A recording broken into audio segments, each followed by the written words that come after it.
Modi cabinet का विस्तार हो गया और बिहार से बात करें तो बिहार से जनता दल यूनाइटेड के राष्ट्रीय अध्यक्ष आरसीपी सिंह मोदी कैबिनेट में शामिल हो गए और उन्होंने शपथ भी ली और अब कार्यभार भी संभाल लिया है।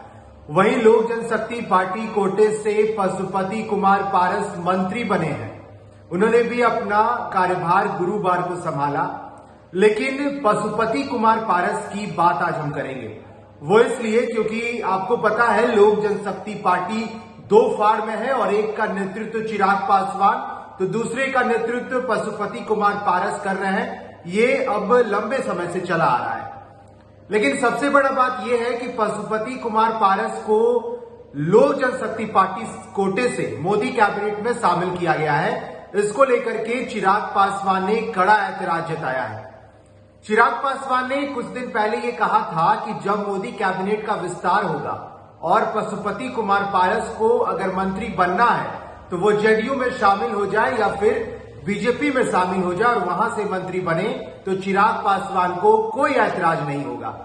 लेकिन जब मोदी कैबिनेट का विस्तार हुआ तो पशुपति कुमार पारस को लोजपा कोटे से ही मंत्री बनाया गया, जिसके बाद चिराग पासवान ने जो कहा था कि अगर पशुपति कुमार पारस को लोजपा कोटे से मोदी कैबिनेट में शामिल किया जाएगा तो वो न्यायालय का दरवाजा खटखटाएंगे।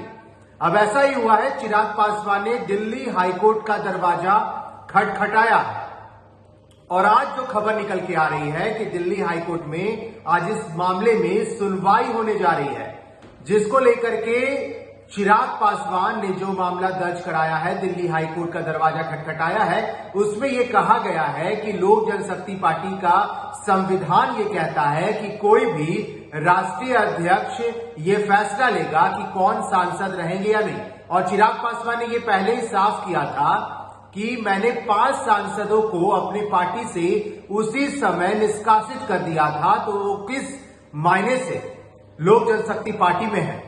लेकिन इन सब मामलों के बीच एक बात तो क्लियर हो गई कि लोक जनशक्ति पार्टी के राष्ट्रीय अध्यक्ष पशुपति कुमार पारस ही बनते दिख रहे हैं, क्योंकि मोदी यानी कि प्रधानमंत्री नरेंद्र मोदी ने भी अपने टीम में पशुपति कुमार पारस को वो भी लोक जनशक्ति पार्टी के कोटे से ही शामिल किया है।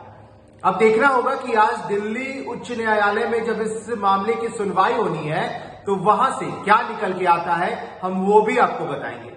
चिराग पासवान ने अपने चाचा पारस को धोखेबाज बताया है। चिराग का कहना है कि पार्टी विरोधी और शीर्ष नेताओं को धोखा देने के कारण लोक जनशक्ति पार्टी से पशुपति को पहले ही निष्कासित किया जा चुका है, इसलिए उन्हें केंद्रीय मंत्रिमंडल में शामिल करना सही नहीं है। हालांकि चिराग ने यह भी कहा कि मंत्रिमंडल में किसी को शामिल करने का अधिकार प्रधानमंत्री का है, लेकिन वे सिर्फ यह कहना चाहते हैं कि पारस उनकी पार्टी के सदस्य नहीं है। लोकसभा अध्यक्ष के समक्ष भी याचिका विचाराधीन है। चिराग पासवान ने लोकसभा अध्यक्ष के पास भी इस संबंध में याचिका लगा रखी है। पारस ने खुद को सदन में एलजेपी का नेता बताया हुआ है। लोकसभा अध्यक्ष ने इसे स्वीकार कर लिया था। चिराग ने इस मामले में फिर से विचार करने को कहा है। आशीर्वाद यात्रा के जरिए चिराग दिखा रहे हैं अपनी ताकत और 5 जुलाई से अपने पिता रामविलास पासवान के जन्मदिन पर चिराग ने आशीर्वाद यात्रा शुरू की है। यह बिहार के लगभग सभी जिलों से गुजर रही है। इस यात्रा का मकसद अपनी ताकत दिखाना है। अब आज जब दिल्ली उच्च न्यायालय में इस मामले की सुनवाई होने जा रही है, यानी कि दिल्ली हाईकोर्ट में जब चिराग पासवान ने दिल्ली हाईकोर्ट का दरवाजा खटखटाया है और आज इस मामले में सुनवाई होगी, तो ये देखना होगा कि इस मामले को लेकर के वहां से क्या निकल के आता है। फिलहाल के लिए इतना ही। आप बने रहें फर्स्ट बिहार झारखंड के साथ।